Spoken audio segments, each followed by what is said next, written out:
Бүгінгі видеода сен жалпы тренировканы қалай дұрыс жасау керек, сол дұрыс жасау арқылы қалай ет өседі, соны түсінетін боласың досым. Осы видео ұзақ болады, жалпы түсіну де оңай емес. Түсінбеген жерлеріңіз болса, маған личкаға жазыңыздар. Бірінші YouTubeқа салынатын болады, потом барып TikTokқа былай бөліп салатын боламыз. Жалпы жігіттер тренинг, ол бізде объем мен закисленияға бөлінеді. Көлем және қышқылдандыру. Осы екеуінің біреусі болмаса, біздің етіміз өспейді жігіттер. Қалай? Объем ол бізде полный тренировочный объем дейміз, Ал қышқылдандыру ол жаңағыдай біз жасап жатамыз ғой, мысалы, нормальный веспен жасап жатамыз, ол бізде етіміз жанып бастайды. Вот сол бізде қышқылдандыру. Ол болмаса өспейді. Просто осылай. Сосын достар, бізде көп жерде талқыға түскен многоповторка жақсы ма, или аз қайталау ауыр салмақпен жақсы ма, соны түсіндіретін боламын. Біріншіден жігіттер, тренировочный интенсив деген дүние бар. Интенсив деген жалпы пайдасы тренировканың. Мысалы, бізде бір тренировочный план бар, біз оны примерно бірнеше сағатқа уложиться етуіміз керек. Жалпы бір сағатта жасап тастау керек біз. Мысалы, жимөлөж жасадым, бір подход. Ол бізде уже мынаяққа нагрузка келді, сосын мен кішкене 1 минут демалам, 1,5 минут, әркім әрқалай.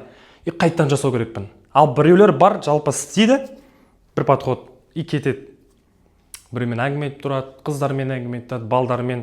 Сөйтіп 10-15 минут қалай өтіп кеткені байқалмай қалады да. И біз интенсивті жоғалтып аламыз, жалпы нагрузканы. Түсіндіңіздер ма?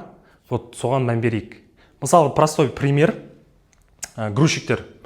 Грузчиктер бізде ауыр салмақ 50 килограмм бізден, мысалы, залда жүргендерден де көп көтереді. Бірақ олар қарасаңыздар, ондай бір объемный ештеңе жоқ. Ол қалай, мысалы? Мен грузчиктер жаман деп жатқан жоқпын, просто пример келтіріп жатырмын.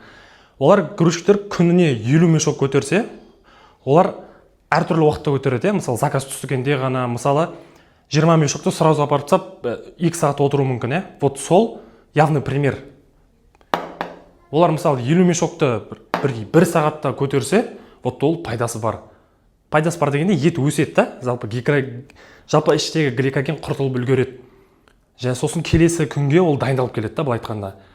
Шарик қой, мысалы, гликоген деген сол су, жалпы мышцадағы суымыз. Мысалы, обычный бицепс, мен жасадым, примерно 3 подход, бицепсімді ауыртып, іштен гликоген кетті. Жалпы көмірсу, углевод бәрі кетіп қалды. Ол шариктің желі шығып кетті деген сөз, түсіндіңдер ма? Сосын мен үйге барам, тамақты жейм, көмірсуларды жеп алам, углевод жеп алам, сосын шаригім алдыңғыдан қарағанда үлкенірек болып келеді. Демек не істейміз? Алдыңғыдан қарағанда, немесе солай секілді, сәл нагрузкамен қаттырақ тағы да гликогенді құртамыз. Сөйтіп бізде ет өседі жігіттер. Енді многоповторка ма или ауыр салмақпен аз повторение ма? Осы сұрақтың жауабын жабайық жігіттер.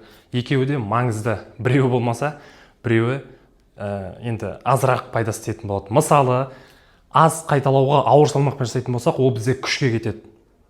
Полный мышцамызды іске қоспайды. Мысалы, қараңдар, жимөлөж, мен мысалы рабочий весім 100 килограмм. 6 ретті көтеремін ауыр салмаққа, мысалы. Соны көтерген кезде мен ондай бір закисление болмайды, байқайсыздар ма? Бір андай жанбайды мышцамыз. Бірақ көтереміз.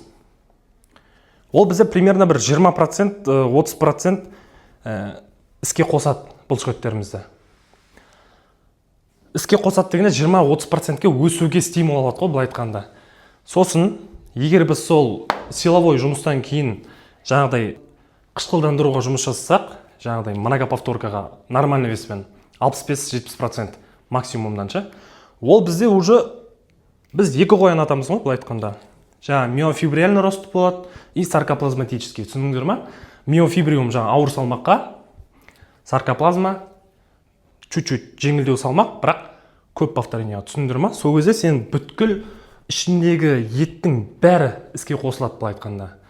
Өсуге деген стимул алады ғой, болашақта. Сен үйге барып тамағың жақсы болса, әрине енді құры тренировкаң ауыр болып, тамағың нашар, ұйқың нашар болса, ештеңе көмектеспейді жігіттер. Сразу айтамын, ұйқы бірінші орында, питание екінші орында, үшінші орында барып бастап тренировка. Соған мән берейік.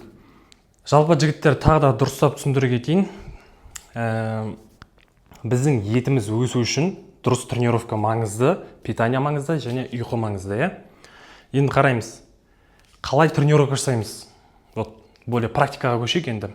Мысалы, екеуін бір күнде істесең, сен 2 қоянды атасың. Екеуін 2 бөлек істесең де болады, бірақ мен екеуін бірге істеген абзалырақ болады. Мысалы, келдім, жымлеужан алайға примерге. Келдім, 3 подход немесе 2 подход силовой жасаймын.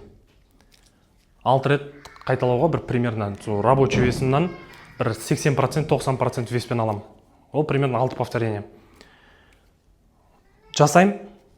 Все, 2 подход істеп, дальше уже саркоплазмаға жұмыс істейміз. Тағы тасып тастаймыз, сол жымлеужанмен пример келтіре берейін. Тағы да 65%-ке түсіріп тастаймыз рабочий весті. Сол 65%-пен 15-20 әркімде әрқалай болуы мүмкін жаңағыдай повторение саны, бірақ ең маңыздысы жаңағыдай қышқылдандыру, жаңағыдай закисленияны ұмытпаймыз. Бізде закисление осыны ұмытсақ, біз осыған жеткізбесек, жалпы мен сендерге мысалы 15 повторение дедім да, сендер 15 повторение смело істепсіңдер, Дархан сөйтіп айтты, болды деп. Олай болмайды. 15 повторение да, примерно соңғы 4-5 повторение бізде уже жану керек қой мышца, түсіндіңдер ме? Сол сезімді біледі ғой көбісі жалпы. Спортсмендердің көбісі біледі, жалпы жүгіретіндер де жанады бір жерлер, міне етіміз іштен жанып тұрды, қызып. Вот сол кезге дейін жасаймыз. Сондай салмақпен. Бірінші күні сендер барып тренировка сол вестарыңмен определить етіңдер, мысалы, қандай веспен қаншалықты закисление болады менде дегендей. Соны есептеп алыңыздар. Және каждый раз жазып жүріңіздер жігіттер. Мысалы, мен жымлеужаны бірінші тренировка келдім. Так, ауыр веспен 4 подход мен 60 килограммен жұмыс істедім. Енді сөйтіп 2 аптада бір рет, 3 аптада бір рет сөйтіп вес қосып бастайсыңдар.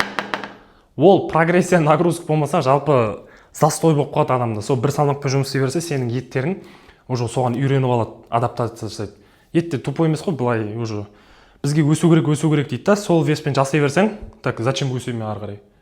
Уже өсіп алдым ғой дейді да, уже сол қалып қалады.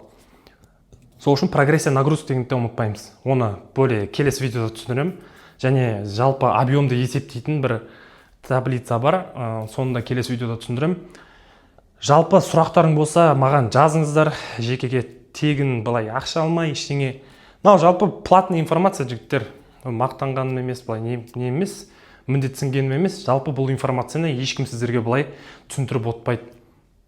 Соны бағаласаңыз, жалпы маған тек лайк пен подпискамен қолдап кетсеңдер, болды, сол жеткілікті. Инстаграмға жазыңыздар, инстаграм профильде. Так, толық түсіндірдім деп ойлаймын. Келесі видеоларда уже питание жайлы және қалай ұйықтауға болатын бір фишкаларды көрсететін боламын. Сіздермен бірге болған Дархан, давайте.